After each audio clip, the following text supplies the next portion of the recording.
So I guess without further ado, I just want to thank, on behalf of all this really awesome assemblage, thank you all for coming out. Maria and Perry for preparing for this. It's another thing for you all to do. And just to kind of appreciate you for the time and welcome you here. And let's get started. Okay. So, Perry Chen, Chief of Staff, OUSD.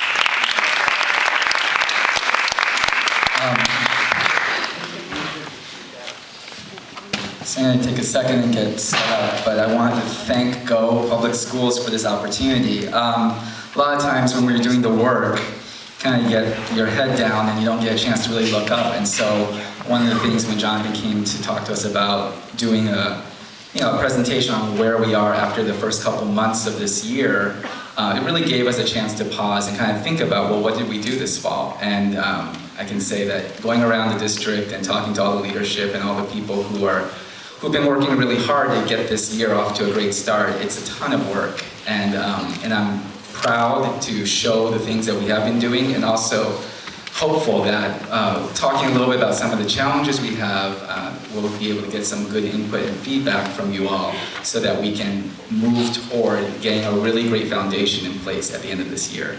Let me just... Where's my password? I just wanted to take a moment and say, I started working with Oakland students and schools in the late 90s and ran a community organization for a number of years doing programs and services for about 400 students each year. And it's really nice tonight to see a bunch of people that I know from those days, and as well as come back to Brewer, which is one of the sites where we ran programs. And it's pretty nostalgic to come back here and see what's going on. But part of what we did as a community organization was work with parents and teachers and families in terms of trying to make sure that their students get out of schools what they need. And we worked on things that were very visionary in terms of making sure that we're aligning what we want for students and for young people, but also very, very practical. How do you contract? How do you get paid in terms of serving students? What are the rules around sharing space? And so it's really interesting to be working in the district now. I've been in this role since July, and this work is funded by the East Bay Community Foundation. And I really feel like it's great to be on one side of the equation and really try and think of how community works with the school district to make it better, and then to be inside the district and to really think about all of those perspectives and remember all of those challenges. And hopefully this plan incorporates a lot of those different perspectives, since we did go through a year where we designed it with people. So just a little bit of an agenda recap here. I'm going to spend a few minutes and just look at the roadmap of where we are in this journey and recap a little bit about the strategic plan for those of you who don't spend your evenings reading the 80-page plan in detail. But the bulk of what I want to talk about are the highlights of the implementation that we've done this year so far. And what I'll do is go through each of the goal areas that we have in the plan and just really lift up some of those highlights of things that are in motion and getting started, and hopefully you'll see more of that in the spring. And then I want to turn it over to my colleague, Maria Santos, to just give an overview, a deeper dive on the instructional core, which I know is critical for so many of you, how we are building and strengthening our instructional core. And we're lucky because just a few days ago, she did give a study session presentation to our board. And so we're taking an overview from that presentation to share here. So I do want to start with something that our superintendent says often, which is that talent is abundant, but opportunity is not. And when he talks about Oakland to visitors or folks who come to see about partnering and investing with us, he often says, everywhere you go, there's talent. But everywhere you go, there's not opportunity. And sometimes it's very physical in the way that we've got our opportunity maps, and we actually have literal food deserts here. And at other times, it's very structural. It's about the kind of systems and structures that we have in place that help some students, but don't help all students. And so what the plan really is looking to do is to find a way for us to shift our opportunity structures so that all students, and all means all all students are able to take advantage and to maximize their potential. The journey that he's often described for us is that it's a 7-year journey. And when the district came back from state control, we started a year of sort of taking stock of what the landscape is and doing an initiation phase. And then taking last year to do design and to really work on the strategic plan, to engage the public through task forces, to work with the board. And then to reach a place in the summer of 2011 where we adopted our strategic plan, and we adopted it 7-0, which is terrific. So where are we now? We are here. So you see the little triangle there. We're in year 1 of a 5-year plan. And this is the first year of our implementation, and we look at that phase as being a 3-year phase to build the foundation.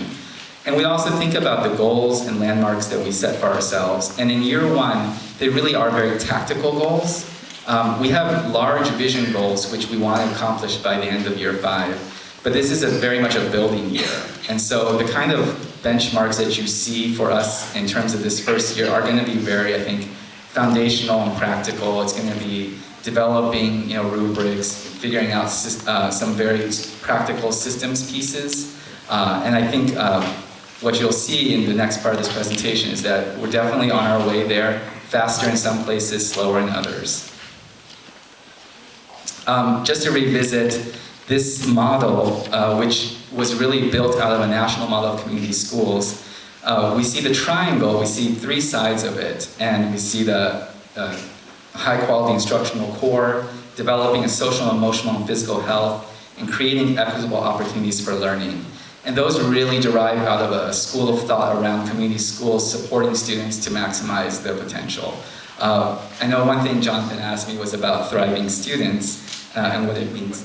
I'm sorry to interrupt. There is a Subaru Outback 4-door sedan, license plate 4RO4, that's about to be towed outside. We just got a note from a neighbor. Anybody have a Subaru Outback?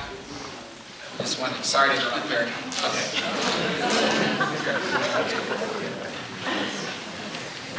Don't get towed. So the community school model, and when Jonathan and I talked, he said it's really great to think about and visualize, like, what do we mean by thriving students? I think what we mean is that we want every student, every young person to maximize their potential, to have academic strength, to have social health, emotional health, and physical health. That if we are taking care of all of these pieces and we are building the structure and the family around the student to do that, then the student is thriving. Within the sides of this triangle, we do have specific goal areas. And we identified 5 of them: safe, healthy, and supportive schools, prepare for success in college and careers, and high quality and effective instruction. Those along the top are actually part of the board vision. And then the 2 ovals on the bottom, the full service community district and the being accountable for quality, are 2 very, I think, organizational things that we feel like we need to do to support the goals on the top. What we see is that the full service community district is how do we function inside the organization so that schools and students, teachers and principals are able to really thrive and do the things that they need to do. And being accountable for quality is both keeping ourselves honest in terms of the kinds of things that we set out and say we're going to do, and also figuring out a way to talk to schools about what is high quality, how do you know that you are providing quality, and how do you replicate that across the district.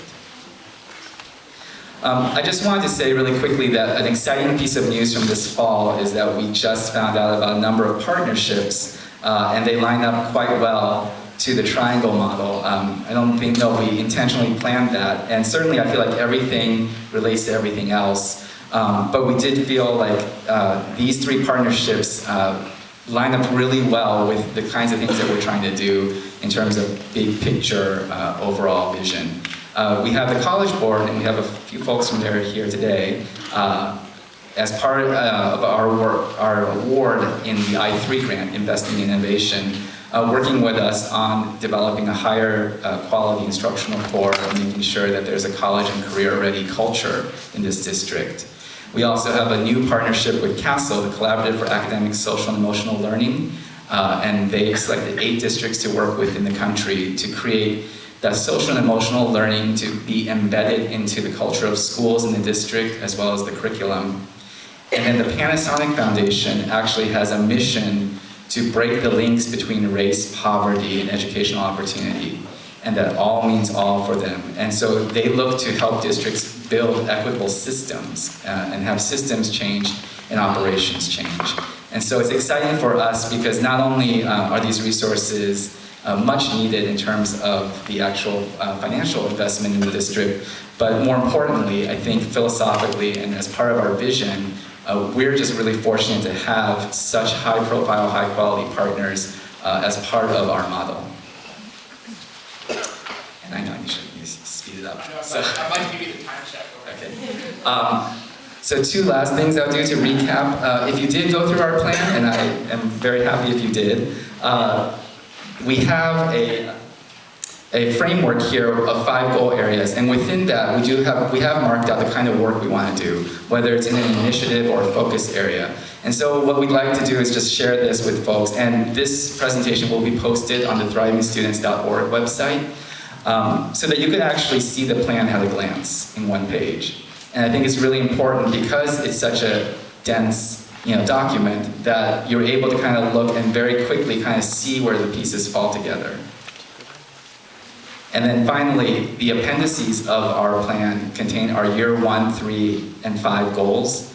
And as you can see here, the sample, just in goal 1 for year 1, there's a whole bunch of bullets. And as I set it up for this next section, I'm not going to go through every single bullet because then we would be here till the end of the week.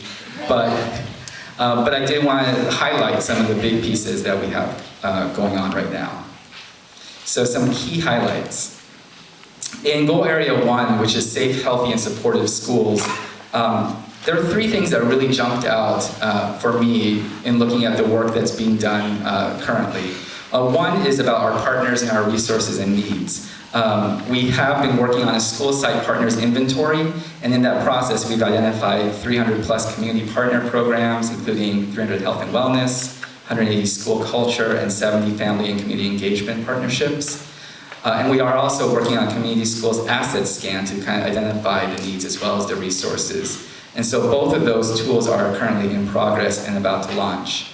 In terms of programs and structures, we've implemented the PBIS, which is the Positive Behavior Intervention and Support pilots, as well as restorative justice pilots at a number of sites, continuing the Caring School Communities work, and then also establishing 5 community school program managers at Kaiser-funded health clinic sites, with a number of elementary sites to roll out as well in this first cohort. And then finally, at the bottom here, something that I think is really exciting is this new community school strategic site planning process. So for some of you who've been involved with your school leadership, it's really a total reframing of what used to be a very dry, compliance-oriented process, where you would go through the SPSA and then make sure you have all your compliance elements in place. We really want schools to be empowered to develop their own strategic plan to become a community school. And we want that body that is involved with that to be more than just the principals sitting by themselves at 1 a.m. and figuring it out. And that should be a collaborative leadership process. It includes the SSC, but it includes more than that. It includes community groups, parents, guardians, other providers who are on campus to really work together and figure out what do our students need and how are we going to get there. The tool does align to this larger strategic plan, but because the school is the unit, we feel like it really should speak to the school quality standards that were developed last year with the community. And so the planning tool is very much mirroring those quality standards and also very linked to a robust data platform so that whatever kind of data-driven priorities you have are driving your school strategies. And then finally, that we wanted this to be differentiated support, that we know that not all schools are in the same place. Some are just emerging in terms of becoming a community school, and others are thriving because they've been doing it for a number of years. And we want to make sure that we're not doing a one-size-fits-all in terms of expectations or the planning, and that we're really sort of accommodating to where the school is, and I think acclimating the support to that. I think because time is short, as I can see, I'm going to leave goal area 2 to Maria because she's going to go deeper in that and just quickly jump to goal area 3, if that's okay, and this will be available for everyone. Goal area 3 is the high quality and effective instruction, and in this area I thought it would be very interesting to talk about some of the continuing work with the task forces and the plans to do the teacher convention again, which was a very big success in large part to the teachers who attended and really were able to course correct some of the direction that we were going in and make it much more teacher-led. We are working on frameworks for both leadership and effective teaching, and those should be finishing up in the next month and ready to go out for review and feedback from other teachers and principals. And we also have launched a more innovative and effective mentorships, including matching over 200 OUSD intern and BITSA teachers with site-based teacher coaches. And the last thing I'll say here is at the very bottom there that when the frameworks draft frameworks are coming out, we do want to test them by both looking at live classroom and leadership observations, but also video. And I think that's something that I've noticed is really catching fire around the country in terms of effective teaching and effective leadership, is really trying to watch as many instances and cases as you can of classroom and school in action. So goal area 4 is building the full service community district. And in here, I just really want to kind of lift that some of this is the sexy work of keeping the boat afloat, which is making sure that we're financially healthy and stable. We have been able to balance and manage our financials so that there are no mid-year cuts as of December, and that there is a 5.3 increase in unrestricted funds for the following year for schools. All of this while maintaining the reserve, starting the financial audit, and also we did implement some early retirement program elements successfully last year. We also just presented our facilities master plan to the board in the first week of January, which is really looking overall the district at how to manage our our capital resources most effectively, but not making it just a bottom line analysis that's really about program and about students, and that the financial element of it is one piece of it, but not the dispositive piece. And then in terms of family engagement, the Family Engagement Collaborative has been established and is developing the family engagement standards, which should be up to the board this semester.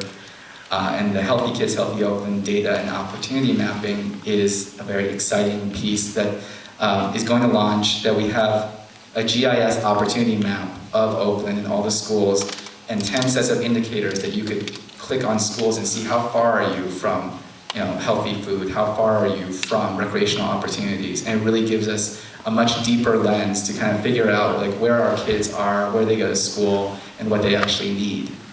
And this semester we're also launching the California Healthy Kids Survey, which is intended to capture data on the whole child and school climate, and should be more comprehensive than the surveys that we've done in the past.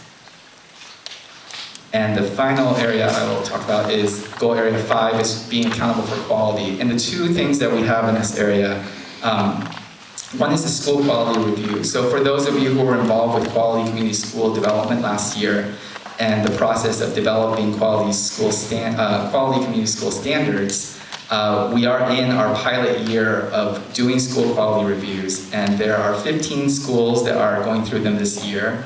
Currently 9 schools have completed their data gathering, which involves a very intense process of both pre-visit gathering of information, actual on-site visits for about 3 days with a full team, and then a lot of post-visit analysis. And so we're looking forward this spring to getting the results of that first wave of school quality review. And the feedback has been pretty amazing from the schools that are going through it, that it's not some kind of audit gotcha process, but really intended to help the school identify what its strengths are in terms of being a community school, a quality one, and also where they have gaps they need to work on.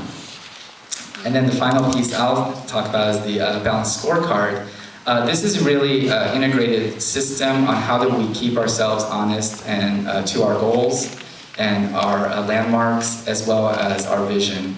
The 3 things that we've done here is, one, we've done a comprehensive review of the performance management system that was here in place for several years up until the state gave us back the local control. And looking at the kinds of scorecards and dashboards that were used then, both for schools as well as for central departments.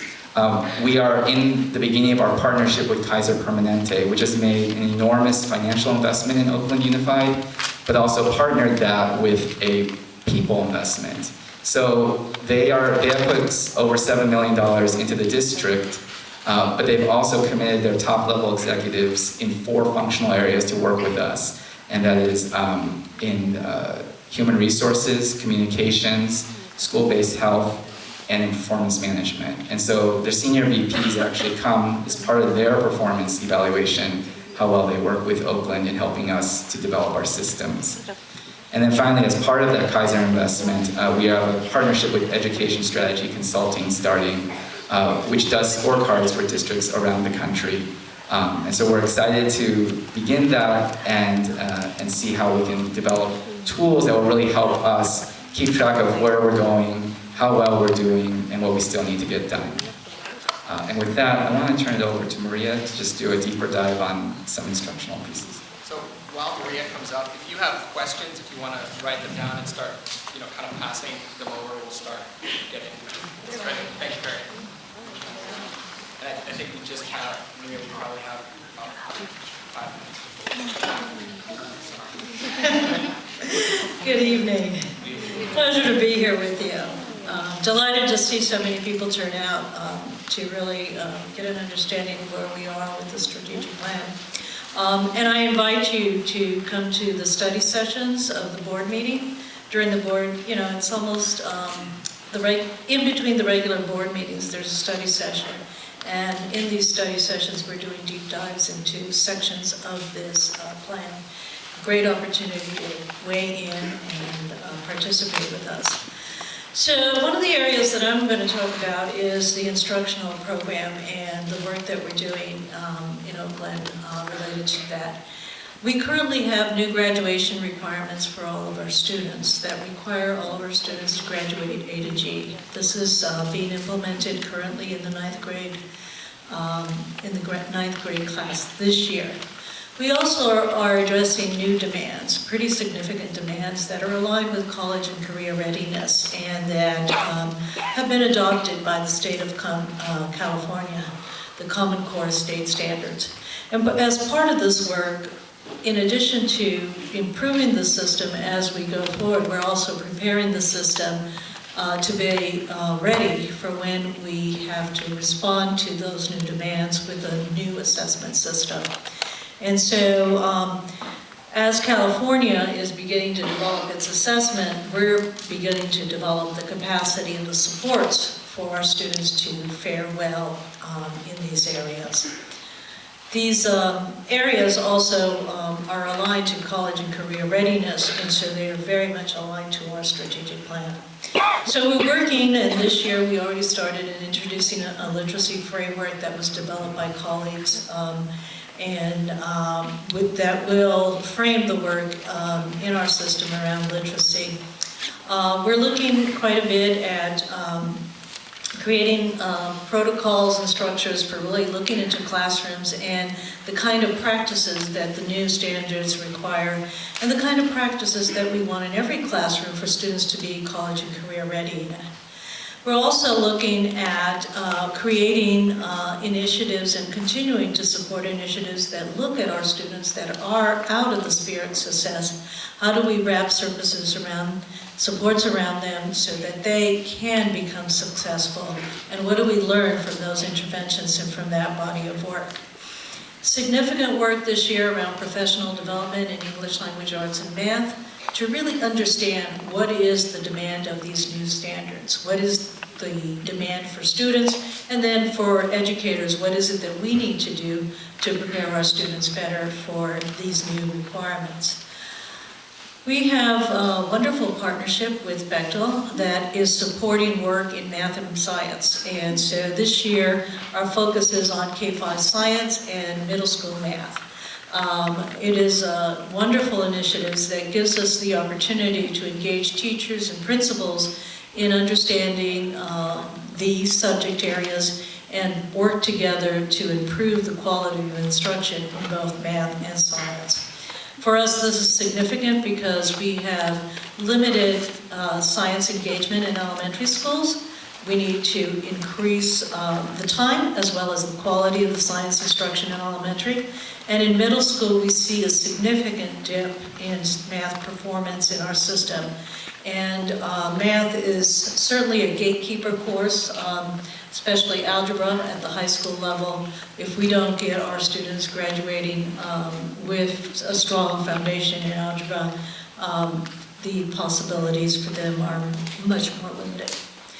We're also looking at core curriculum, and one of the things that we look at here is really the design of a curricular program that helps us create courses that have a level of rigor for students, that help us align this across the system, that define what students need to know and be able to do upon completion of these courses.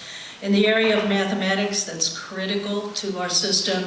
We're looking at algebra, geometry, and advanced algebra to really develop kind of core courses that cut across the system so that what is in the courses is common across the system, whether it's in middle school or high school.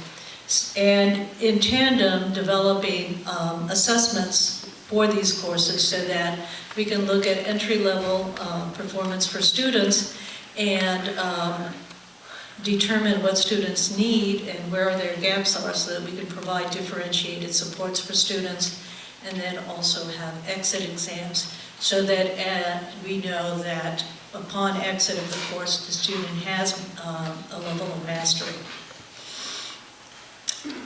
This year is a major year of looking at core areas in our system. We took a look at last year at our performance in language arts. We have close to about 51% of our students that read below grade level. And this is across the system. The numbers, about 68 at middle school and about 58 in high school. So when we looked at this area, this was a key area that we needed to put significant support in the system. So we put in place a diagnostic across the system and started to pilot literacy specialists in the secondary schools to accelerate the reading for students. And then are introducing a number of interventions that schools can choose for their students if they so desire to ratchet up the supports that they already have and make a link. We're looking at one of the areas that came out of the strategic plan was to create ethnic studies courses. We've been working with teams of teachers on this type of a project. Actually, the course was approved by the UC system, and so we're now moving into adoption of materials for that particular course. I talked about the assessments. One of the things that we're working on across the system also is to put in place performance tasks that are more aligned to the Common Core state standards, so that we start to look at where our students are as it relates to the Common Core state standards. So, for example, in the spring, many of our students in the fall, and periodically throughout the year, students are engaged in benchmark assessments. We added to the mathematics assessment a performance task, which we invited schools to use with their students. We found that students that about 20% of our students that traditionally perform at advanced or proficient lose that standing when we're using performance tasks, which means that about 50% of our students would be performing below proficiency in mathematics if we actually had to implement the new state assessment system. So we have a lot of work to do. And part of it is looking at, part of our work is looking at where the gap is from where we want to be and need to be, and then create the kind of instructional supports and programs to get us closer to our target.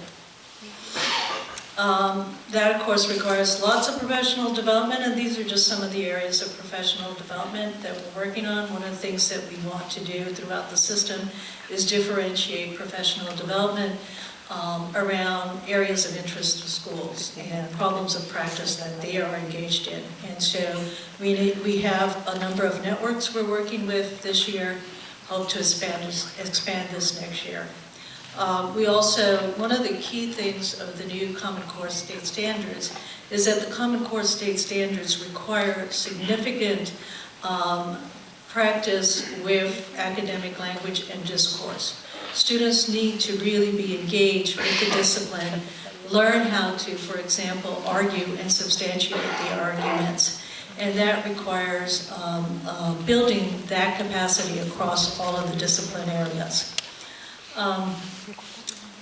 We will continue to build out significant, and I'm just highlighting some of the things that we're doing this year in terms of really creating opportunities for professional development that address English language learners, that use assessment in a way to look at instruction and student work. Also have initiated family literacy was an area that our communities wanted to sustain throughout the system. So we started a new family literacy program. There's about 10 schools piloting it. It will be expanded into next year. And then we're looking this spring to engage parents in a number of conferences to just focus in on college and career readiness and awareness. What is it that we as parents need to do to support our students in this area? Part of our work is also creating some ways in which we look at our performance and having some improvement targets.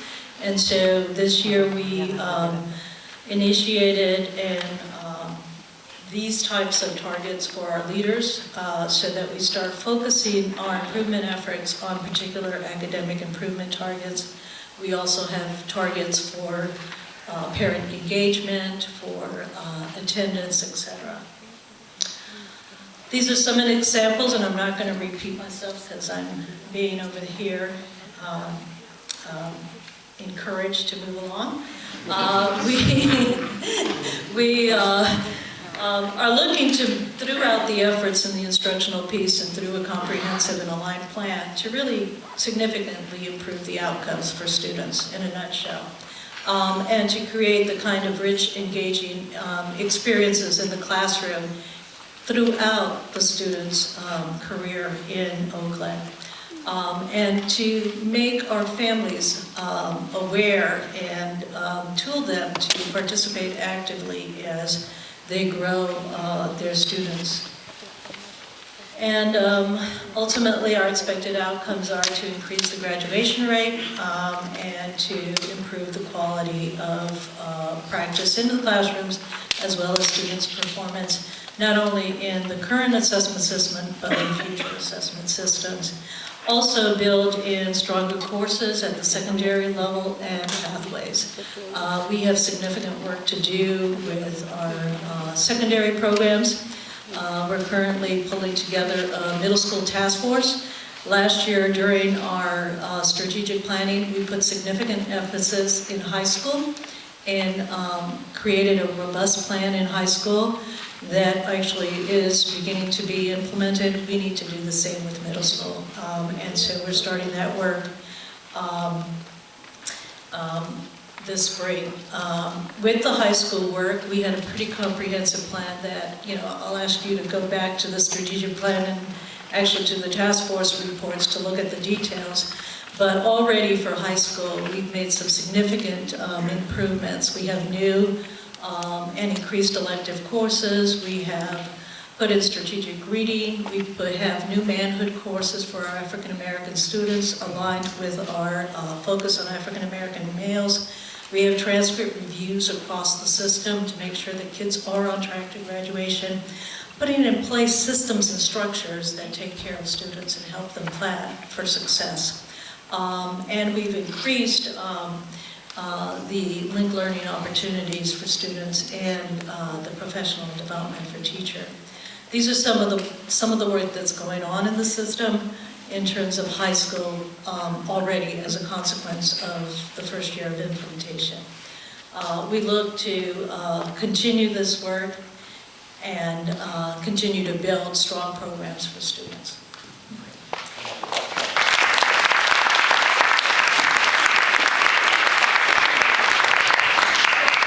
Clearly, there is a lot of content and a lot of really good work moving through the system. So thank you to Maria and Perry for that overview. We're going to get that out via email to everyone so you can digest it over time. We did get a few questions.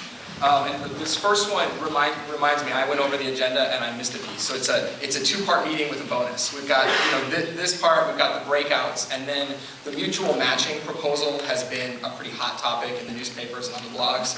So we're going to come back here after the breakouts for anybody that's interested. We have copies of the current proposal, and we're just going to kind of share those and take some feedback from folks about it. But the question is, there's a lot of focus on data-driven, research-based reform.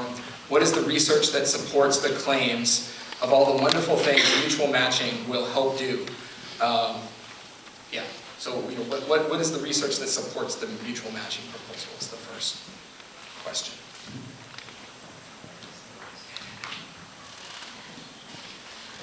What is the exact research that supports mutual match? I think one of the key things that we need to look at is at the school reform research that looks at high-performing schools. And high-performing schools are schools that create a community with a purpose, with a mission, with a vision that's shared by the constituency. And in high-performing schools, communities come together to select their staff and to bring into their school community staff that is interested in aligning their work to the vision of that community and to playing a key leadership role in carrying out the work of that community. The research on effective schools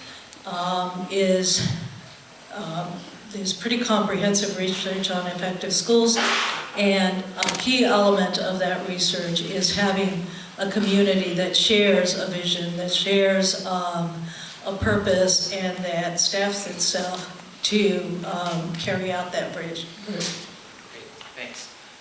What is the plan for parent development? That's the question. So, for supporting parents. I also want to just note that we do have a number of our leadership here tonight, so that if there are more specifics that they want to sort of jump in with, please just raise your hand. I think the parent development planning is multifold. On the one hand, we do have the Family Engagement Collaborative that is developing a family engagement standards, which should be up for adoption by the board and should guide the way that we engage with families and parents throughout both the process and all of our work. Another piece that I was thinking of, which is that it's not just the responsibility of the Family Engagement Unit to engage families. That it's really everybody's responsibility. And part of that, an example of that is how our Leadership Curriculum and Instruction Department is planning several district-wide engagements this spring to talk to parents and families about the new requirements, about A to G, about the Common Core, these things that really affect their children, and for our students in the way that we are teaching, and a lot of families don't know much about that. So we want to make sure that we provide enough opportunities so that they know the changes that are coming, driven by the Common Core, as well as the A to G requirements that we have. And I think a third area that I really think of in terms of parent development is our community school strategic site planning, what we call C3SP.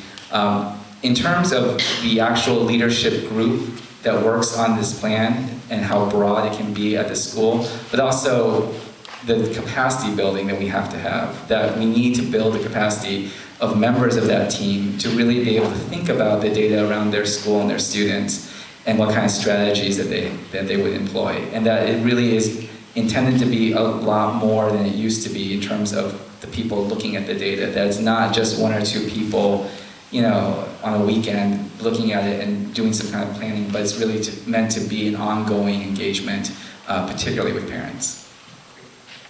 I think this might be our last question. These are two that are along similar lines. So what will you do if things aren't working? How will you know if they are or aren't working? And then another one, how will you know whether each professional development initiative has worked? That's a great question, because as with any reform, you have to always have significant checks. And just as we're reporting to you some of the work that we're doing, we have regular opportunities to reflect on the practices, not only amongst the leadership, but also with the board, but also with the community. So really looking at using surveys to assess particular effectiveness of some of the practices and some of the initiatives that are going forward, but also having focus sessions where we pose pretty much the question, what's working, what's not working, right? And let's get at what do we need to do to actually make things work. We are also, of course, going to be looking at the data. What is ultimately, it is about impacting performance for students. Ultimately, it is about increasing the participation rate of all of our students in rigorous and robust courses. Ultimately, it is about graduating all of our students, and so continuously looking at the data in terms of what is the impact of the interventions that we're putting in play, in addition to bringing in the voice of the different constituencies and hearing out how they're experiencing the different bodies of work. And I just wanted to add, the balanced scorecard as a framework is one way that we really feel like we're going to figure out how we're measuring, how we're doing. And also, I think, a place for us to do course correction when we find that things aren't. What I can tell you right now is that the balanced scorecard should work at many different levels. It should work at a very broad district-wide vision level. It should work within departments at central, and it should work individually at school sites, but also in networks of schools. We are looking at a way to measure two types of things, to measure process as well as to measure substance. And I think the best way I can sort of describe that is, process is like I have a checklist of 10 things I need to do. Did I do them? I can check and say, yes, we're here in April. We did 7 of the 10 things we said we were going to do. But that doesn't necessarily tell you whether or not it's made an impact. And I think that's where the substance measurements come in. And some that we're really familiar with are things like graduation rates or chronic absence rates, linked learning, how many internships are there, things that feel a little more quantitative and can tell us, are we actually getting to the point where we feel like our students are maximizing their potential through the opportunities that we have. So it's a balance between making sure that we have process and that we are moving ahead like we said we would, but also making sure that we're driven toward that substance and that we're actually affecting the change that we want to. If we're not affecting the change that we want to, then it doesn't matter if I finish 10 out of 10 tasks. It still doesn't get us to where we're supposed to go. And that's the time we have to do course correction. So really, the more that we develop the balanced scorecard and present it out to the public and get feedback on, is this the right type of stuff to be measuring? And then one last thing I'll say is the California Healthy Kids Survey, which is going to launch in February, is a place for us to really hear that voice. I think we used to have something called Use Your Voice in the district, and I think there were some really great things about that tool, but also some real gaps that we hope that this new tool will really cover, and to have all students be able to feed into that and really tell us what's going on and what they need. For high school students, we also have Youth Truth, which we piloted last year for a couple high schools, but are going to almost all high schools this year, to make sure that we're capturing those voices, especially as we get very focused on making sure that they are college and career ready when they graduate. Okay, so we got just a couple more questions, and Perry and Maria have offered to take those off offline and help us respond, but just so to acknowledge what the questions were quickly. I'm curious to know why literacy specialists were placed in middle schools when we know how important early intervention is, and we have so little resources for response to an intervention RTI in elementary schools. So why do we prioritize middle schools over elementary schools? Regarding the middle school task force, any chance of making K6 or 712 or K8 and 912? I mean, I'm not sure exactly what this card meant, but if anybody, whoever wrote this question, if you can come and clarify, I think we'll need a little clarification to respond to that one. There's a question about Edna Brewer. Edna Brewer is a school in the middle. It is in the foothills. It has a similar API to Montera, yet it is much more diverse, with 2 times the free and reduced price lunch students. Yet it seems to be ignored by OUSD and not mentioned in many of the OUSD's initiatives. For example, no mention of EB to receive wraparound community services, no mention of EB for quality schools development. EB lost funding for its day program for young men of color. Edna Brewer is not slated for academic facilities on the last of the new bond measures. Why should we stay in OUSD with such a lack of support? Wow. So just a specific question about schools in the middle.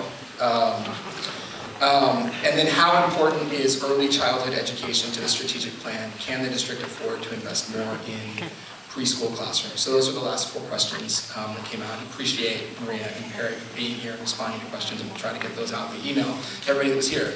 I just want to invite everybody who works for OUSD to stand. Teachers, parents, district office folks, and just get a round of applause. There's so much work going on in this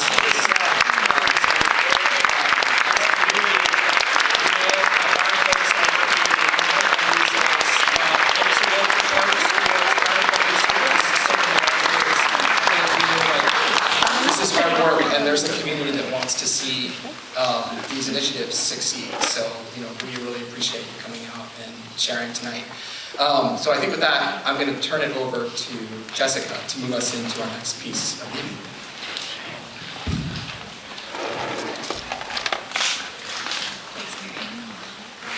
All right, so thanks again to everybody for being here.